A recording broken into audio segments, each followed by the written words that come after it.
Hi, this is Dan Korver, pastor here at Dalton Hill Baptist Church. We're a small Baptist church located in Owasso, Oklahoma. We're small enough to know you, but we're big enough to serve you and for you to serve as well. Our vision is to rescue, restore, and return to service. Rescue a non-believer or a believer who has been hurt or is lost, restoring them to Christ in fellowship with other believers with the desire that they in turn will help others along their way. So today, being Memorial Day, I feel like we ought to just stop. We've already had pretty good service already. Stuff like that, you feel like we're just going to go downhill. But anyway, we're going to try. Memorial Day, what was it originally called? Declaration Day. Okay. Who is the person who is attributed to be the founder? Anybody know? The lady. Yes, the lady, Mary Ann Williams. She decorated the graves of both Union and Confederate soldiers. Obviously, it happened at different times, so far as the North might have celebrated on certain days, the South did it at different days. South was doing it usually at the last Monday of the month in April. And then if we decided then later, it became for all. Originally it was just for Civil War, 600,000 plus died in the Civil War. It then was changed to all fallen soldiers from all the different ones. And then in 1968, they decided to change it to the last Monday in May. And then it was all the way until 1971 before it became a national holiday. A lot of times you don't realize just how long it took. But I want you to stop and think about it today. I'd like to think about the spiritual Memorial Day. How many of us have ever stopped to think about spiritual Memorial Days? So I'd like for us to think about that. By the way, also tomorrow, if you know your etiquette, what are you supposed to do with the flag tomorrow? Half-mast, when? Sunrise to noon. Sunset. And then you're supposed to raise it rapidly at noon for the rest of the day. And at 3 o'clock, you're supposed to have a moment of silence called the National Moment of Remembrance for prayer at 3 o'clock. So anyway, a lot of times it's, we don't remember a lot of the stuff that because we don't do remember like we should. But today I'd like to think about several things when you think about the Memorial Day so far as it comes to our spiritual heritage. Obviously, the first one would be in 1 Corinthians 11. And obviously the 1 Corinthians 11 is talking about the Lord's Supper. In 1 Corinthians chapter 11, if you remember, we know it well. Jesus instituted it at the Passover at the end when Luke 22 and in Luke 22:19. But in 1 Corinthians 11, remember he's stating in verse 24 that when he had given thanks, he broke it. This is 11:24, 1 Corinthians. This is my body, which is for you. Do this in remembrance of me. In the same way, he took the cup also after supper, saying, "This cup is the new covenant in my blood. Do this as often as you drink it in remembrance of me. For as often as you eat this bread and drink the cup, you proclaim the Lord's death until he comes." First thing I like to think about then is sacrifice. We've seen all the ones up here, the sacrifice, obviously the ultimate sacrifice. Well, I'd say Jesus gave the ultimate sacrifice, wouldn't you? I don't know about you, I'm looking forward to going to heaven, but when I get there, I really don't want to come back. It came from there to us. So when I think about it, was it a choice that he had? Yes. Yes. Did it cost? Yes. Was there a consequence? Yes. If he didn't die on the cross, where would you and I be? So you think about it, for all of us, we all have a sacrifice. And when you think about it, the challenge, what are we told in Romans 12, verse 1-2? Beseech you therefore, brethren, by the mercies of God, to present what? Your bodies, how? Living, holy sacrifice. 1 Corinthians 6, what does it tell us in 19 and 20? You have been bought with a price, therefore what? Glorify God in your Therefore, glorify God in your body. So I think it's important, the first thing just on sacrifice, what am I doing with Christ's sacrifice? Have I ever taken it as my own? That's a question we have to ask every day. I also think, what sacrifice am I being asked to do? How many of you say, okay, God, you can ask me anything you want, but I've got the final say-so. If that's the case, who's in charge? I'll never forget when I was at a Tim Shepard concert many years ago. Some of you might remember him. And the understudy that came up that sang before him was just new on the scene with Sandy Patty. Now, how would you like to follow Sandy Patty if you're doing it? But he made this statement: God is not so much interested in someone who says yes to him, but someone who can't say no to him. Well, what's the difference? There's a big difference. If I can't say no, anything he says, I do. Otherwise, I'm in charge. So when it comes to sacrifice, Jesus, notice, did he not say, take this cup from me? But not my will, but what? Thine be done. We all have a sacrifice to make. What does God want it to be today? Have I accepted his, and what does he want from me? So the first thing on Memorial Day is just that of sacrifice. The second one was, we've actually done this one time for Memorial, but look over on 2 Samuel 23. That of service. Obviously, we've heard about different ones who have done service. We've had a number of men here that have done service for our country.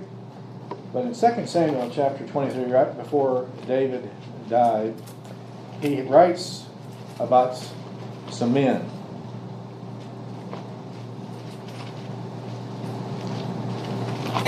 Second Samuel 23, and a lot of these men, remember this is under the inspiration of the Holy Spirit.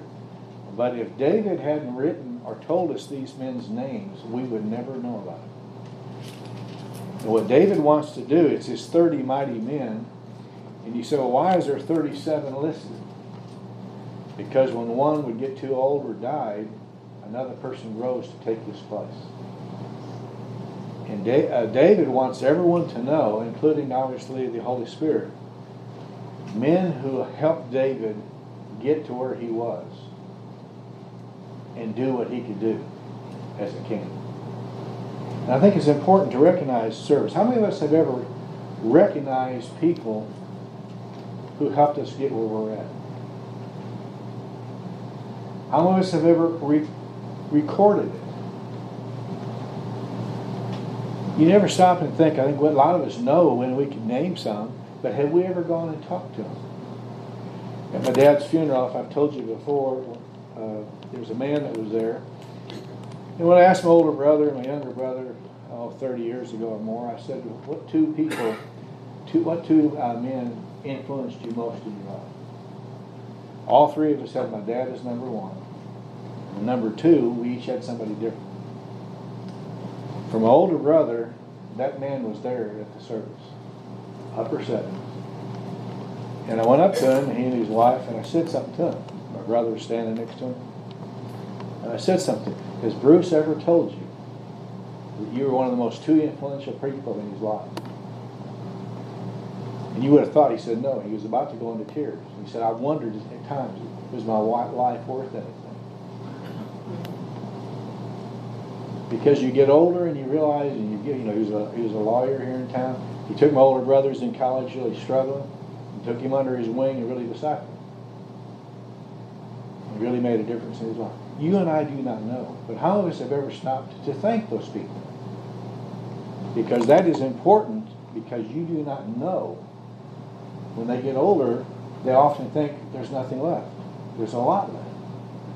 So think about it. How can you recognize it? We have highways, do we not?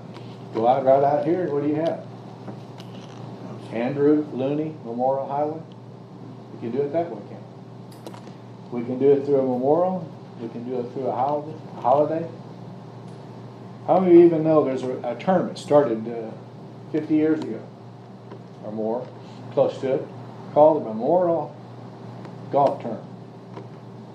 What's it about, Charlie?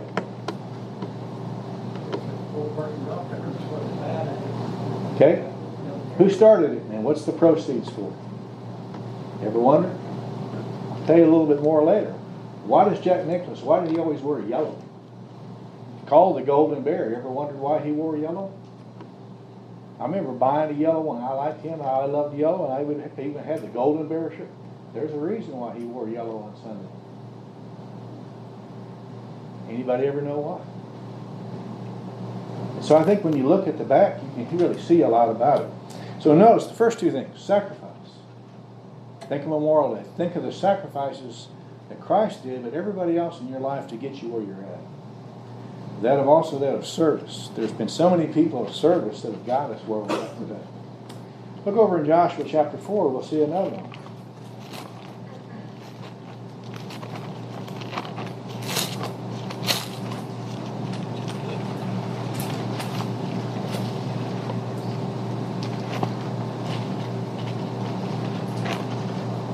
They had just crossed the river in Joshua chapter 4. And notice what they're told to do in verse 3. God is talking. And notice in 2, take yourselves 12 men from the people, 1 man from each tribe, and command them, take up for yourselves 12 stones from here out of the middle of the Jordan, the place where the priest's feet are standing, and carry them over with you, and lay them down in the lodging where you are lodged tonight. And if you'll notice then, so they get 12 big stones.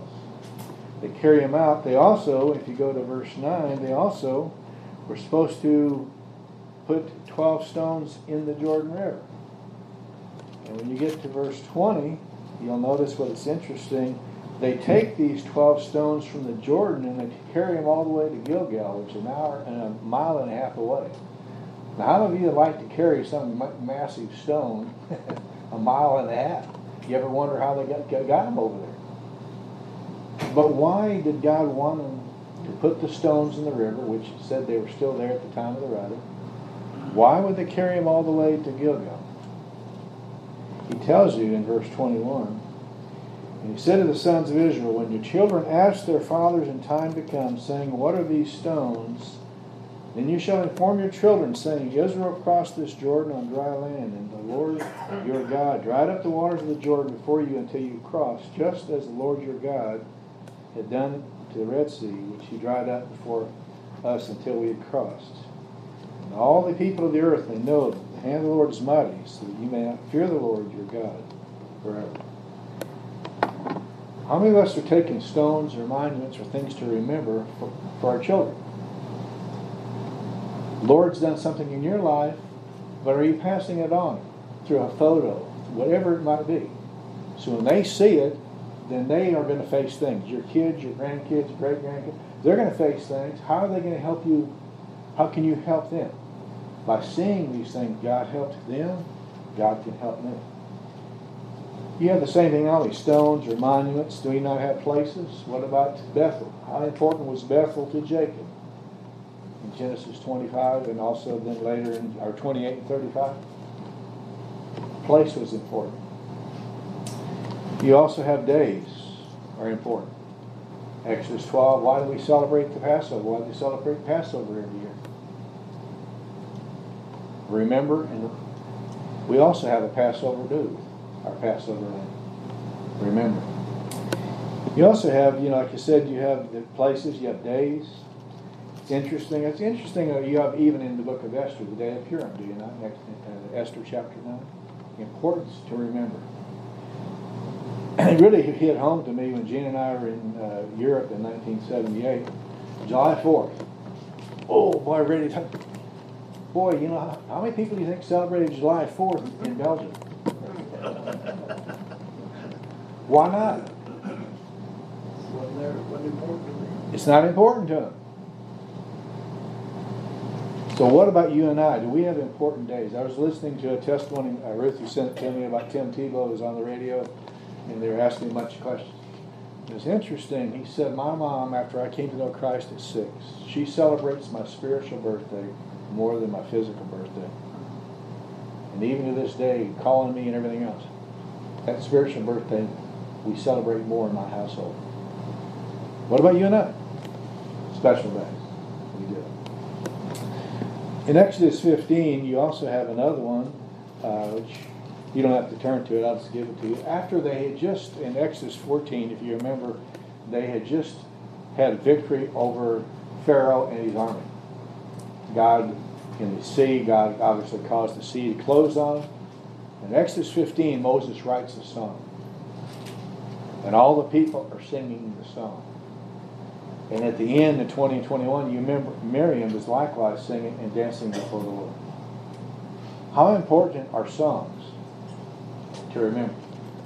Now, we just sang It Is Well With My Soul. Most of you know the background part of it. What happened to him before the shipwreck? Do you know? Lost his business. He was a very wealthy man in Chicago. You had the Great Fire of Chicago. He lost most all of his possessions, his wealth. Do you also know he lost a son just before that? Do you also realize he lost a second son that was born after the three daughters drowned? That he also lost another son. So often we don't recognize when we look, when we sing these songs, that comes from tremendous heartache. But it's different. How many of you know the background to the Anchor Holds? The Anchor Holds, Ray Boltz made it famous. But the person that wrote it, his wife had just had a third miscarriage. He had the little boy in his hand. You know, you look at all the heartache that they go through. And he then sat down at the piano and just started playing the piano for hours, and all of a sudden, lo and behold, the song came forth. It really helps you when you look at it. But songs can really help and minister to you. Isn't that what we're told in Colossians 3:16? Teach and admonish one another through what? Psalms, hymns, and spiritual songs. How often does a song really minister to you and to other people? In fact, one of the best ways to teach young children Scripture is what? Through songs. I was at the preschool, pre-K. It's amazing all the graduations they have now. Pre-K graduation. Well, they were there and they were singing Christian songs, and my grandson was just singing at the top of his lungs and all the actions. But those songs are going to be with him, and the plan of salvation is in the song, and it's going to be used later.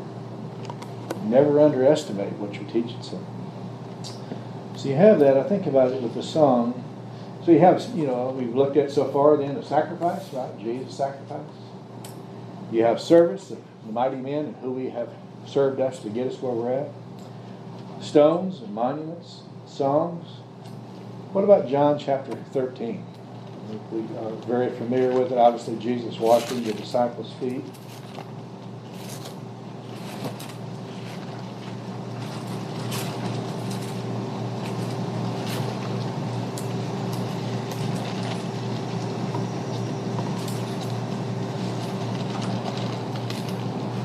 Notice what does he say in verse 14. If then the Lord, the teacher, washes your feet, you also ought to wash one another's feet. For I gave you an example that you also should do as I did to you. So the fourth, I think what we have there on the fifth one then is showing. Jesus is showing them, not only telling them, but showing them what to do. And I think it's interesting, how many of us learn more by watching people? It's interesting.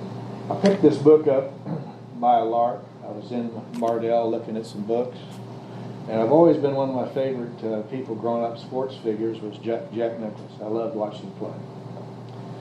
And it had on there, and it had bargain book $1. Woo! All right. Yeah, I'm all for that. 18 golden lessons from a father to his son. It is a fantastic book. I read it all this time. And basically, it goes behind the scenes.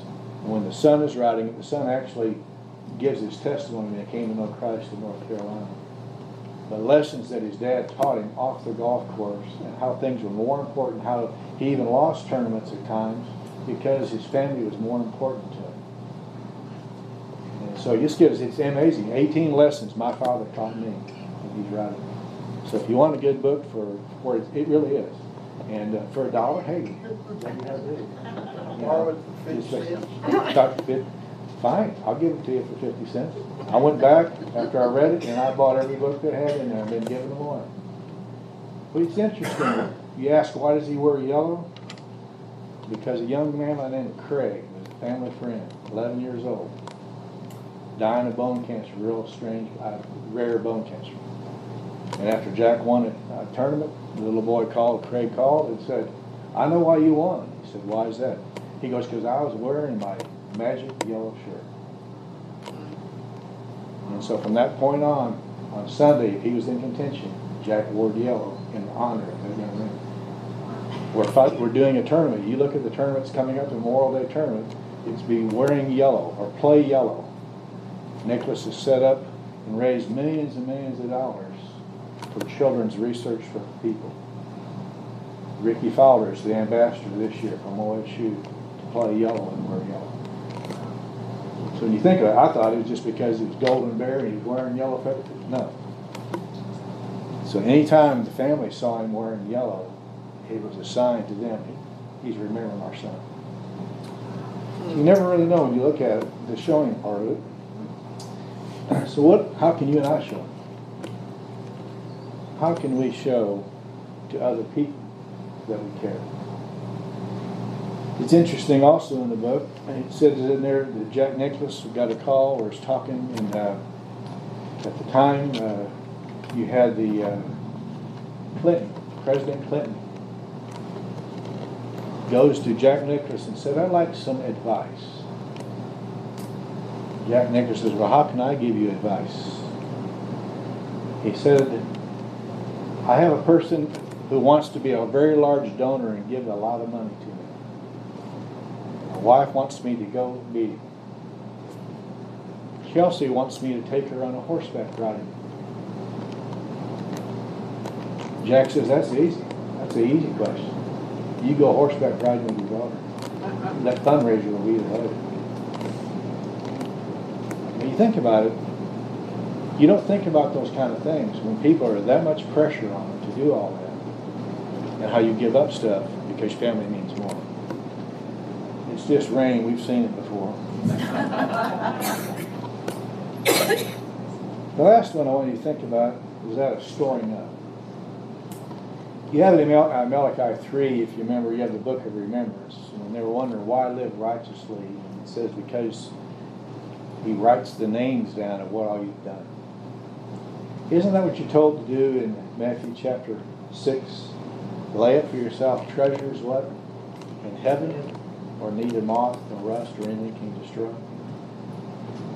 How many of us are really laying up eternal treasures? What really matters? That's what's interesting when you look in 2 Thessalonians. Paul is being asked, and he says by the Thessalonians, who is my crown, my joy? In other words, what do you have to show for your life, Paul? And he says, you are my crowns and my joy. When I get there, what did Jesus have? They were divided is the only thing of any wealth. Paul looks out and basically, you are my crown. When I get up there, and what did you do with your life, Paul? These people here. That's what I did with my life. So when you think of Memorial Day, what sacrifice has been paid for you, and what sacrifice are you being asked? What service have people done for you? And what service are you doing for other people? I think also you think about stones. What kind of remembrance are you doing? And they're just setting up a scholarship now in honor of my dad at the Carolina Bible College, setting up a W.G. Korver scholarship fund to give to a student that needs help to go to school. You have songs. What kind of songs? We all love music, I think. I wished I could sing. I can, but nobody wants to hear me sing. I related to the brother when he was talking to me. Well, if I sing, everybody's going to clear out. My brother and I have both been told by our kids, Dad, don't sing so loud. That happens. But what about showing? They showed us how to do it. Jesus showed us how to do it. How many of us are showing other people how to do it? You're being watched very, very carefully and how you respond in anything. I don't care how you're driving. You're being watched all the time. And you never know when. I remember, think about this. This was just a side note. Gene and I were in, like I said, in Europe in 1978. We took a 1-day trip to Amsterdam. That's where my heritage is, so we were going through and seeing all the different stuff in the Netherlands, 1 day, fast trip. And we wanted to go to stop to a place to eat. You're walking down Amsterdam, and all of a sudden you hear your name called by somebody out of a restaurant. You are being watched. I don't care where you are. You don't know when you're being watched. We stopped at another restaurant another time, and a kid comes to me the next day and says, I saw you and your wife were at this restaurant. You are always being watched. How are you carrying yourself as a child of God? You're being watched. I think too, is storing up.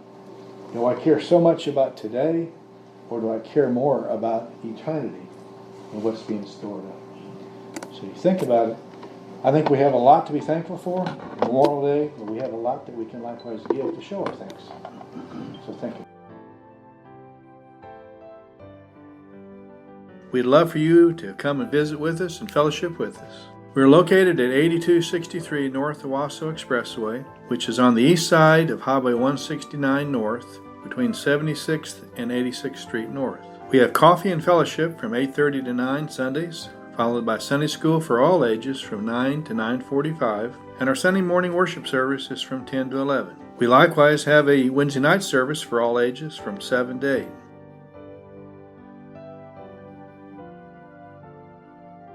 Now may the Lord of peace himself give you peace at all times, and in every way the Lord be with you all the time.